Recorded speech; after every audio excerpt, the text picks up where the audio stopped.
자, 우리 옆에 계신 분들하고 한번 인사 나눌까요? 반갑습니다. 사랑합니다. 축복합니다. 예. 오늘 또 예배 잘 참여하셨습니다. 오늘 또 하나님께서 우리에게 귀한 말씀 주시기를 소망합니다.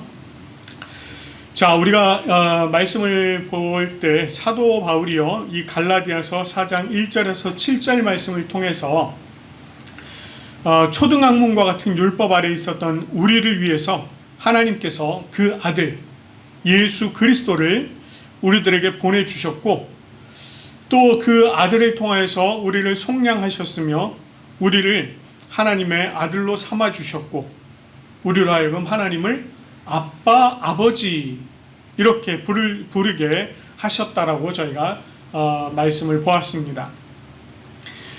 그렇기 때문에 이제는 우리는 더 이상 종이 아니라 하나님의 아들로서 하나님의 율법을 받을 자가 되었다라고 그렇게 하였습니다. 자, 그리고 이제 그 논지를 다시 오늘 8절 말씀부터 다시 이어가고 있습니다.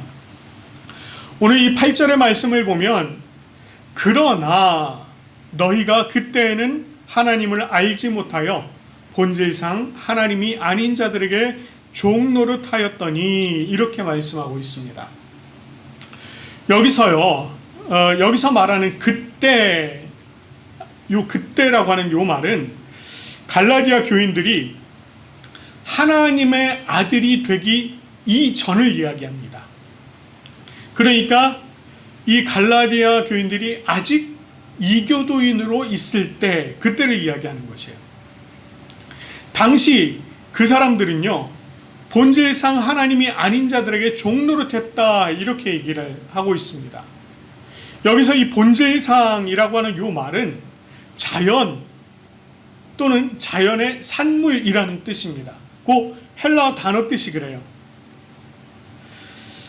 그래서 의미상에는 또 의미상 본래의 용도 또는 본래의 성질 등을 의미하기도 합니다. 그리고 하나님이 아닌 자들 이렇게 얘기하고 있는데, 이것은 신이 아닌 것 또는 신적 속성이 없는 것, 이것을 말합니다.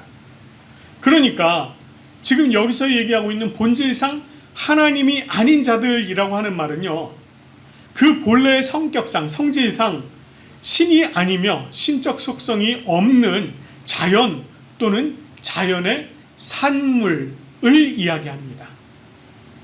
그러니까 그런 것들을 향하여서 자신들을 내어드리는, 자신들을 종으로 내어드리는 그런 일들을 했다는 것입니다. 이전에도 이와 같은 내용을 전한 일이 있습니다만, 이 자연의 모든 산물은요, 신이 아니라고 말씀드렸어요. 그것들에게는 신적 속성이 없다라고 말씀을 드렸습니다. 아무리 크고 웅장한 나무라 해도, 또 아무리 높은 산이라고 해도, 또는 굳건하게 자리를 지키고 있는 큰 바위라고 해도, 그것들은 모두 다 자연의 산물이고요, 자연의 일부분에 지나지 않습니다. 하늘의 해도 달도 별도 모두 다 자연의 일부분에 지나지 않는 것입니다. 그것이 신성을 갖는 것이 아니에요. 그런데 사람들은 자꾸 거기에다 어떻게 해요? 신성을 자꾸 부여합니다. 본질적으로 신성을 가진 것이 아닌데 사람들이 마치 그것에 신성이 있는 것처럼 그렇게 여긴다는 거예요. 그리고는 스스로 그 올무 속으로 들어가 버립니다. 스스로 종이 된 거예요. 그 중에 갈라디아의 사람들은 당시 이 로마의 정치 아래에 있었습니다. 문화적으로는 헬라 문화 아래에 있었어요. 헬라 문화 그리고 로마의 문화, 그것의 가장 중심이 되는 게 무엇이었는지 혹시 여러분 기억나십니까? 바로 신화입니다. 신화. 우리가 어릴 적에 책으로 읽어보았던 그리스 로마 신화, 바로 그것입니다. 그 신화를 보면은요, 대부분의 신들로 등장하는 그 인물들이 다 다 자연의 산물이에요. 해, 달, 별, 물, 바람, 흙, 나무 이런 것들에 이름을 붙여서 신화를 만든 것입니다. 그래서 그것은 다 본질적으로는 자연의 것들이에요. 그런데 사람들은 그것들에게 신성을 부여하고요, 그것을 위해서 큰 신전을 만들었습니다. 지금도 여러분 그 유럽 쪽에 가보시면, 특히나 그리스, 터키 이런 쪽에 가보시면, 튀르키예죠. 그쪽에 가보시면 이런 신전들이 아직도 많이 남아 있습니다. 그 신전들을 만들고 또 신상을 만들고 그것들의 종이 되어서 그것들을 섬기게 되었었다는 것입니다. 그런데 그들이 이렇게 본질상 하나님이 아닌 자들에게 종 노릇한 이유가 있어요. 이유가 있습니다. 그 이유를 바울은 뭐라고 얘기하느냐면요, 하나님을 알지 못하기 때문이다, 이렇게 얘기합니다. 여기서 이 알다라고 하는 말, 이 알다라고 하는 말은요, 깨닫다라는 말이에요. 근데 이 말은 이 말 속에는 어떤 의미가 같이 포함이 되어 있느냐면 보다라고 하는 말이 같이 포함이 되어 있습니다. 그러니까 이렇게 유심히 살펴보아서, 주의 깊게 살펴보아서 깨닫는 것, 이런 거 얘기합니다. 우리 찬우가 교회에 무슨 물건에 문제가 있으면 그걸 열심히 들여다봅니다. 유심히 살펴봐요. 그리고 손을 댑니다. 유심히 살펴보고서 뭔가 깨달은 거예요. 그리고 손댑니다. 그리고 고쳐요. 대단한 아이가 아닐 수 없습니다. 그걸 얘기하는 거예요. 지금 여기서 알다라고 하는 것이. 그러니까 찬우는 그걸 아는 거예요. 그걸 얘기하는 겁니다.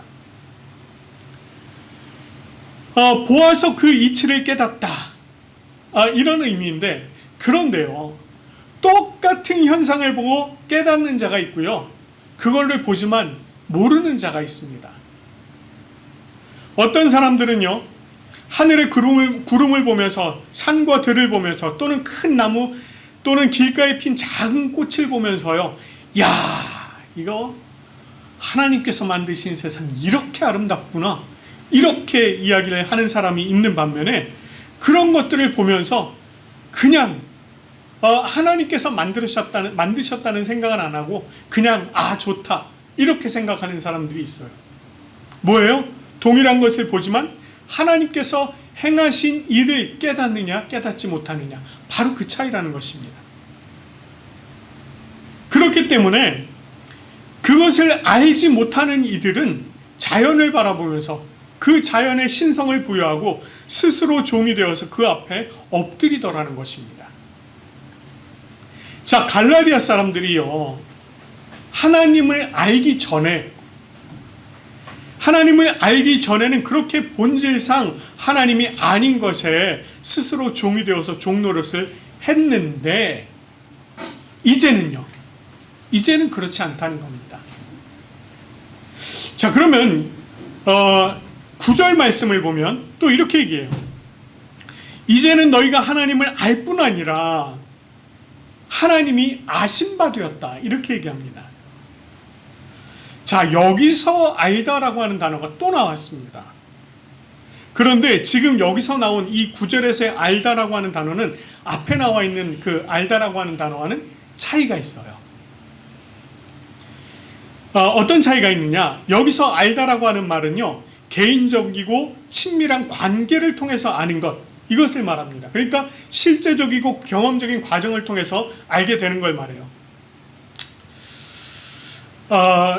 여러분, 연예인들 좋아하시죠? 요즘은 누구를 좋아하시나요?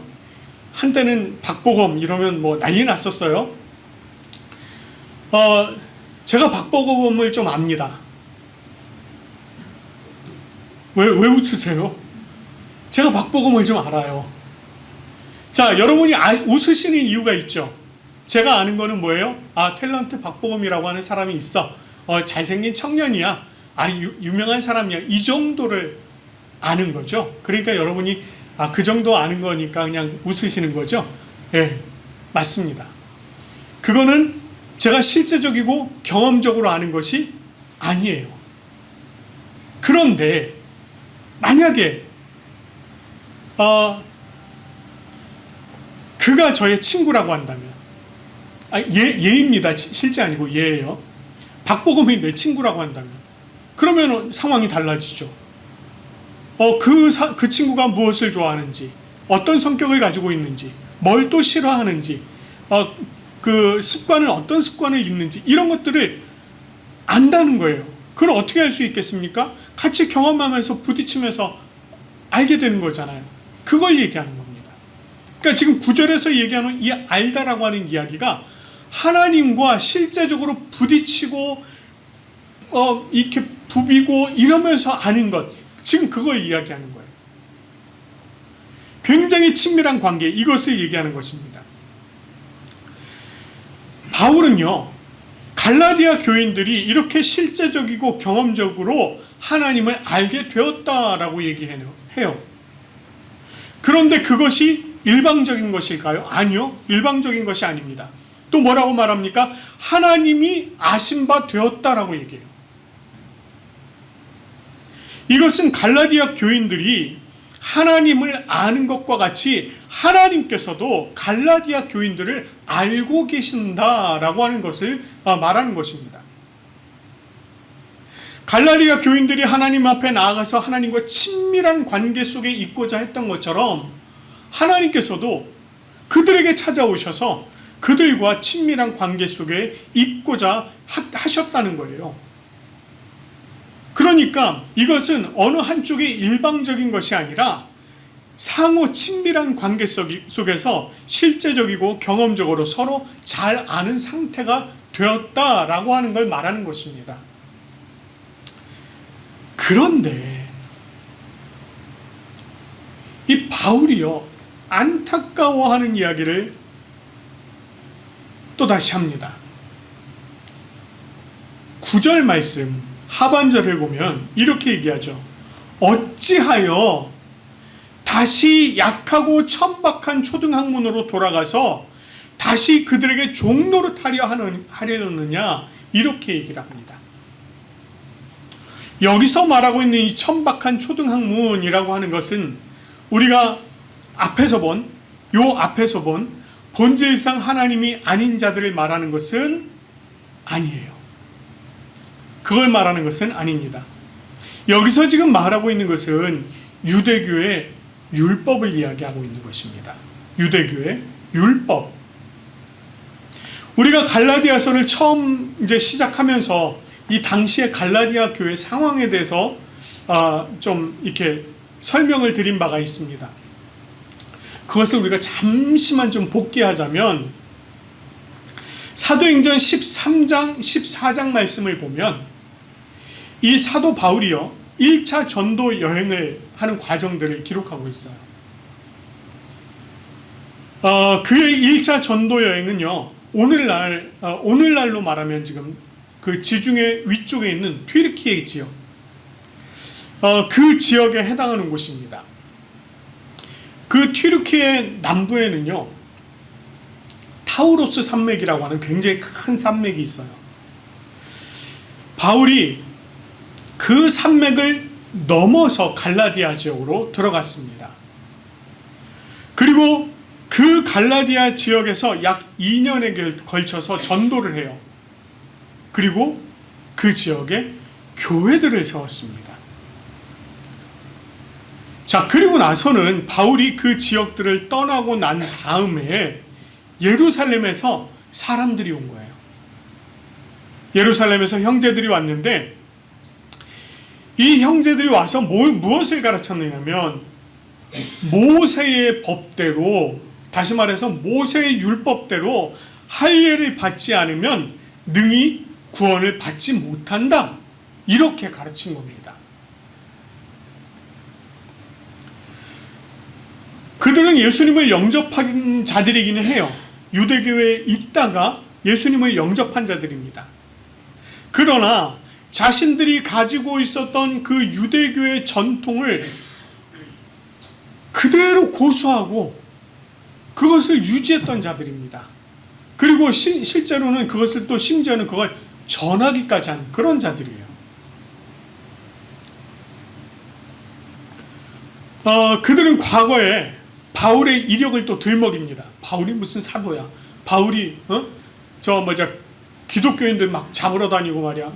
그랬었던 사람인데 그 사람 사도 아닙니다. 막 이러면서 이제 바울의 이력을 막 들추는 겁니다. 그것을 들추면서 그의 사도성에 문제가 있다, 이렇게 계속 얘기를 하는 거예요. 그러면서 자신들이야말로 예루살렘 교회에서 온 자들이고 우리야말로 진정한 구원을 받은 자들입니다. 자, 우리가 구원을 받은 것처럼 여러분들도 이제 구원을 받으셔야 될 텐데 예수 그리스도만 믿어갖고 구원 못 받습니다. 할례를 받아야 됩니다. 이렇게 가르쳤던 거예요. 결국 그들의 가르침 때문에 그 가르침을 따르는 사람들이 속출하게 된 겁니다. 바울이 이것과 같은 상황을 두고 한 얘기가, 어찌 다시 약하고 천박한 초등학문으로 돌아가서 다시 그들에게 종노릇하려 하려느냐라고 이야기한 겁니다. 이전에 우상 숭배를 하던 사람들, 이 사람들에게 복음을 전해서 이 사람들을 하나님의 자녀로 거듭나게 했는데, 이제는 그들이 또다시 유대인 형제들의 잘못된 이야기를 듣고 자신들을 그 율법 아래, 유대의 율법 아래 스스로를 가두면서 종노릇을 하고 있더라는 거예요. 그들이 행했던 일들을요, 바울이 이렇게 얘기합니다. 10절 말씀을 보면, 너희가 날과 달과 절기와 해를 삼가 지킨다, 이렇게 얘기하죠. 여기서 나열된 것, 이것은 그때 지켜야 했던 그 유대의 절기, 이런 것들이었습니다.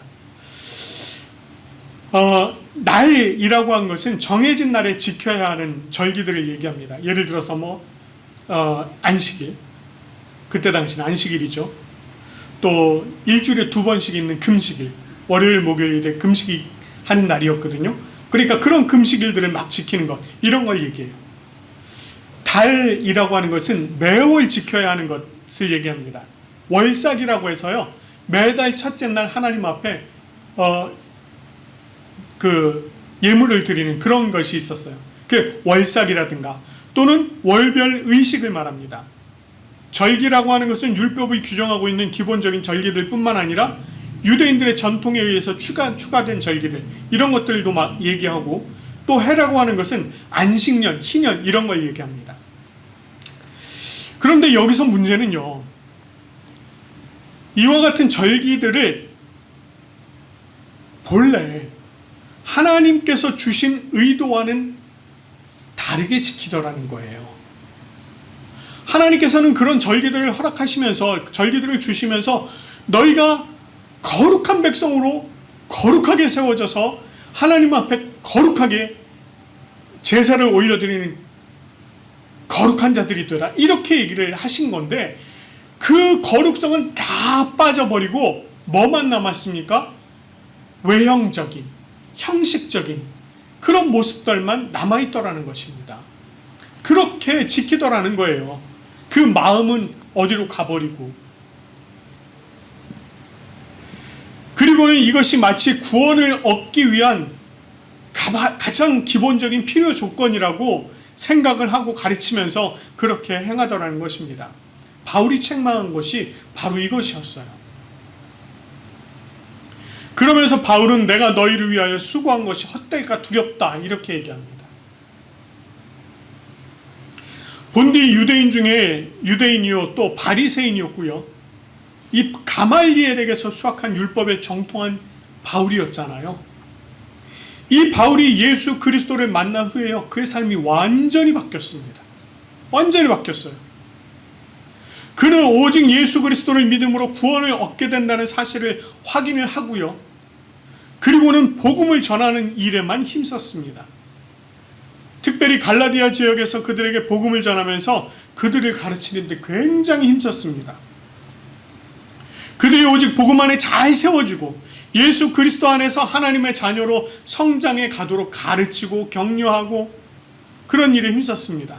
그런데 이 예루살렘에서 온 형제들, 그들의 영향을 받아서 그들이 다시 율법주의로 자꾸 치우쳐가고 있는 것을 알고 바울은 자신의 모든 수고, 자신이 가르치고 섬겼던 그 모든 수고가 헛된 것이 아닐까, 그것을 두려워했다는 것입니다.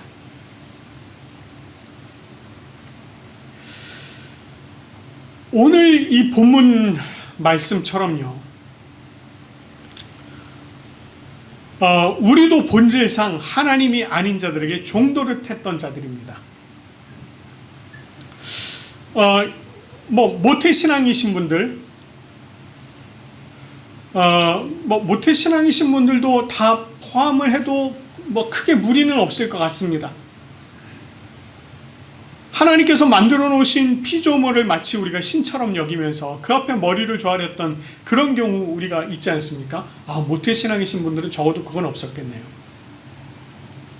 근데 그렇지 않은 분들은 그런 일이 있었잖아요. 그쵸? 네. 저도 몇 번 봤습니다.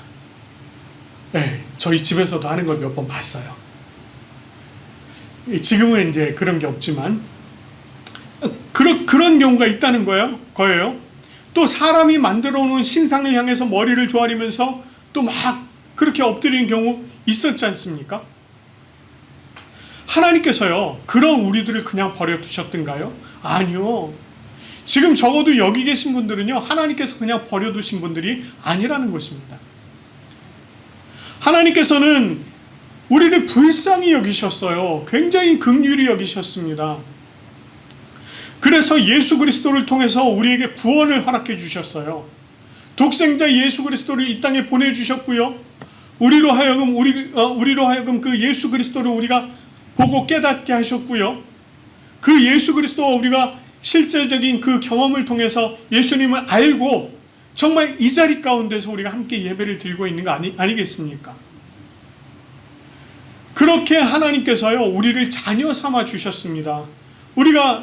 우리 설교 초반에도 말씀드렸습니다만, 이 갈라디아서 4장 1절에서 7절 말씀을 통해서 우리가 하나님의 자녀가 되었다라고 하는 것 가르쳐 주셨고, 우리로 하여금 하나님을 누구라고 불렀다고요?